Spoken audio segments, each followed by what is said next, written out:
আসসালামু আলাইকুম। নাইমা বলছি বিক্রমপুর থেকে। বাংলাদেশি ব্লগার মম নাইমা চ্যানেলে সবাইকে স্বাগতম। কে কোথা থেকে আমার ভিডিও দেখছেন তা তো আমার জানা নেই, তবে কাছে এবং দূরে, দেশ ও দেশের বাইরে যে যেখান থেকে আমার ভিডিও দেখছেন, আশা করছি সবাই আল্লাহর রহমতে অনেক ভালো আছেন। আমিও আলহামদুলিল্লাহ ভালো আছি। দীর্ঘ একটা বিরতির পর কিছুদিন আগে ঈদের একটা ব্লগ ভিডিও আমি শেয়ার করেছিলাম, আর সেটা শেয়ার করেই বুঝতে পেরেছি যে লং টাইম ডিস্টেন্স হলে ইউটিউব বা এ ধরনের অনলাইন প্ল্যাটফর্মে যা হয় আর কি, তো সবাই আমাকে ভুলে গেছেন। আমার পুরনো যারা বন্ধু ছিলেন, যারা আমার ভিডিও দেখতেন, আমার পাশে ছিলেন, মনে হচ্ছে সবাই আমাকে ভুলে গেছেন। তো যাই হোক, সেটা নিয়ে কষ্ট পেলেও চলবে না, আক্ষেপ নিয়ে থাকলেও চলবে না। এভাবেই সামনের দিকে এগিয়ে যেতে হবে। দেখা যাবে যখন আবার এই পথ চলাটা আমার শুরু হবে, এক এক করে আমি আবার নতুন নতুন ভিডিও দেওয়া শুরু করব আমার চ্যানেলে, তখন আমার পুরনো যারা বন্ধু আছেন তারাও আবার আমাকে হয়তো চিনে আমার ফ্যামিলিতে ফিরে আসবেন। আর হয়তো আল্লাহ যদি চান আবার নতুন নতুন অনেকেও আমার সাথে যুক্ত হবেন। তবে আমি এ পথে নিয়মিত থাকতে পারবো কি না সেটাই হচ্ছে মূল বিষয়। বিক্রমপুর থেকে ঢাকায় আসার পর এমনিতেই আমি অনেক ব্যস্ত হয়ে পড়েছিলাম, এই কারণে আসলে ভিডিও ঠিকঠাক মতো দেওয়া হয়নি। আর এরপরে আমি একটা ছোটোখাটো, একেবারেই ছোটোখাটো বিজনেস শুরু করেছি, তো সেটা নিয়ে তো আমি আরও ব্যস্ত হয়ে পড়েছি। এ কারণে আসলে আমি নতুন যে ভিডিও দিব সেটা আশাই করতে পারছি না। তো আমি আমার যে আগের চ্যানেলগুলো ছিল সেখানেও আমার বেশ কিছু ভিডিও আছে, তো আমি সেগুলোই ওইখান থেকে নিয়ে এখানে আপলোড করব এটা চিন্তা করেছি। আজকের যে ভিডিওটা দেখছেন এটাও কিন্তু আমি যখন বিক্রমপুরে ছিলাম তখনকার ভিডিও, অর্থাৎ প্রায় 1 বছর আগেরকার ভিডিও, অর্থাৎ আমার আগের চ্যানেলের ভিডিও। অনেকের মনে হয়তো প্রশ্ন জাগবে যে এক ভিডিও 2 চ্যানেলে কেন ছাড়ছি, বা এটা ছাড়া ঠিক হচ্ছে কি না। আসলে কতটুকু ঠিক হচ্ছে বা ঠিক হচ্ছে না সেটা আমি নিজেও জানি না, তবে এই যে ভিডিওগুলো আমি বানিয়েছি এগুলোর পেছনে তো আমার অনেকটা পরিশ্রম ছিল। তো সেই চ্যানেলগুলো যখন আমার অবহেলার কারণে বন্ধ হয়ে গেছে বা বন্ধ করে রেখে, তবে সেখানে তো আমার অনেকগুলো ভিডিও আছে যেগুলোর পিছনে আমি প্রচুর পরিশ্রম দিয়েছি। তো সেই ভিডিওগুলো আমার টাইমলাইন থেকে হারিয়ে যাবে, এত পরিশ্রমের জিনিস, এত সাধনার জিনিস, সেটা আসলে আমি মানতে পারছিলাম না। এই কারণেই সেই ভিডিওগুলো আমি আবার দিব সেটাই চিন্তা করেছি। তো আর কথা না বাড়িয়ে ভিডিও প্রসঙ্গে কথা বলি। কথা বলতে বলতে কাটাকাটি কিন্তু শেষ, এখন ধোয়ার পালা। আর আমি পুকুর ঘাটে চলে আসলাম এগুলোকে ধোয়ার জন্য। আমি আজ শিং কই মাছের সাথে ডাঁটা আলু দিয়ে রান্না করব। আর ডাঁটাগুলো তো ছাদ বাগান থেকে তুলে আনলাম, দেখতেই পেলেন। আর এদিকে আমি যখন কাটাকাটি করছিলাম আমার মেয়ে তখন সাইকেল নিয়ে বের হয়েছে, তো ও সাহস পেয়েছে মা নিচে আছে, আমিও এখন নিচে থাকতে পারবো অনেকক্ষণ। তো ডাকছিলাম চলে আসো, আমার কাটাকাটি শেষ, আমি এখন রান্না করব, উপরে চলে যাব, তুমিও চলে আসো। ডাক শুনে পেছন দিকে তাকাচ্ছিল ঠিকই, কিন্তু সাইকেল চালানো কিন্তু থামাচ্ছিলই না।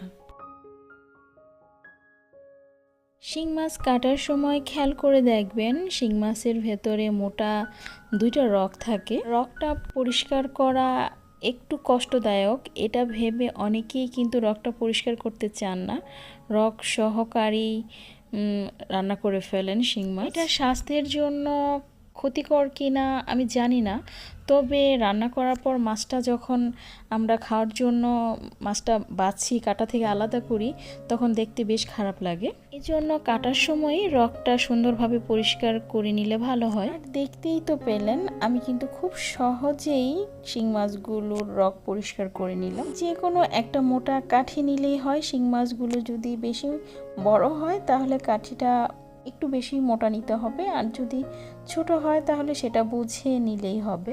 আমি মাছ রান্না করতে করতে সিঙ্কটা পরিষ্কার করে নিচ্ছিলাম, বেশ কিছু হাঁড়ি পাতিল জমে গিয়েছিল। সকালে রান্না করার পর কিছুই পরিষ্কার করা হয়নি।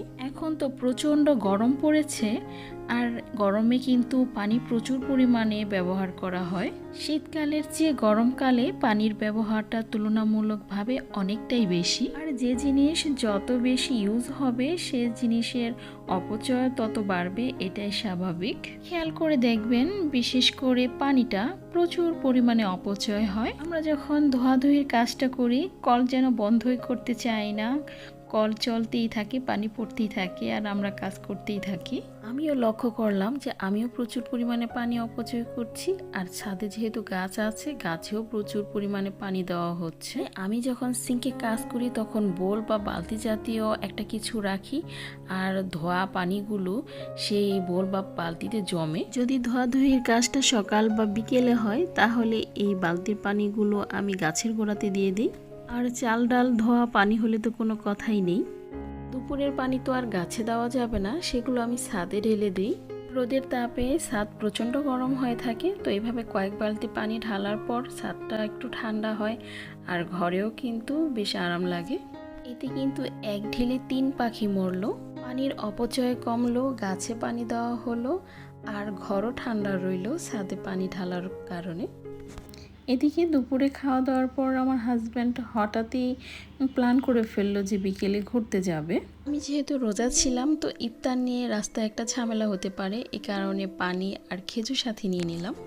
তবে বেশি দূর যেতে পারিনি, কিছুক্ষণ পরে এমন কালবৈশাখী ঝড় শুরু হয়েছে যে আবার বাসায় ব্যাক করতে হয়েছে, আর ইফতারও বাসায় করেছি।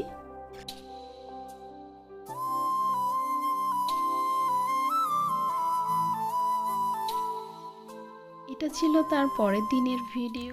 সেজেগুজে বের হয়ে পছন্দের জায়গায় ঘুরতে যেতে পারলো না, বাচ্চাদের এতে একটু মন খারাপ হয়েছিল। তো বাবা মা হিসেবে তো সেটা আর মেনে নেওয়া যায় না, তাই পরের দিনেই ওদের বাবা ওদেরকে নিয়ে সেই পছন্দের জায়গাটাতে ঘুরতে গিয়েছিল। আমাদের এলাকার খুব জনপ্রিয় হয়ে উঠেছে এই জায়গাটা, বিশেষ করে বাচ্চাদের জন্য অনেকগুলো রাইডস আছে, তো বাচ্চারা খুবই পছন্দ করে। এবার ঈদেও আমরা ওইখানে গিয়েছিলাম বেড়াতে। তো এটা ছিল গতবারের ভিডিও, তাই মানুষজন একটু কম তুলনামূলকভাবে, কারণ 1 বছর আগে এই জায়গাটা অত পরিচিত ছিল না, এবছর যতটা পরিচিত হয়েছে। তো ইনশাল্লাহ এবছরও যেহেতু ঘুরতে গিয়েছিলাম সেই ভিডিও আপনাদের সাথে শেয়ার করব। আর আগেই তো বলেছি এটা আমার আগের চ্যানেলের ভিডিও, 1 বছর আগেরকার ভিডিও। তো আশা করছি ভিডিওটা আপনাদের কাছে ভালো লাগছে, আর জায়গাটাও আপনাদের কাছে ভালো লাগছে। মোটামুটি বিশাল একটা এরিয়া, আর বাচ্চাদের জন্য অনেকগুলো রাইডস আছে। তবে আমাদের সাথে একটা দুর্ঘটনা ঘটে গিয়েছিল। এই যে দেখতে পাচ্ছেন আমার ননাসের ছেলে, তো ছোট বাচ্চা, প্লেনের রাইডসটায় ও যখন উঠছিল, মানে প্রথমে উঠলো ভালো, কিন্তু যখন এটা চলা শুরু করলো তখনই ওই ভয় পেয়ে কান্না শুরু করলো। তো তখন তো আর ওকে নামানোর কোনো পজিশন ছিল না, তো হঠাৎ ও সেখান থেকে জাম্প করেছে। তো ভাগ্যিস আমার হাজব্যান্ড ওকে ধরে ফেলেছিল, আর ওইভাবে ব্যথা ট্যাথা পায়নি। তো যাই হোক, আজ এ পর্যন্তই ছিল। সবাই অনেক ভালো থাকবেন। আল্লাহ হাফিজ, আসসালামু আলাইকুম।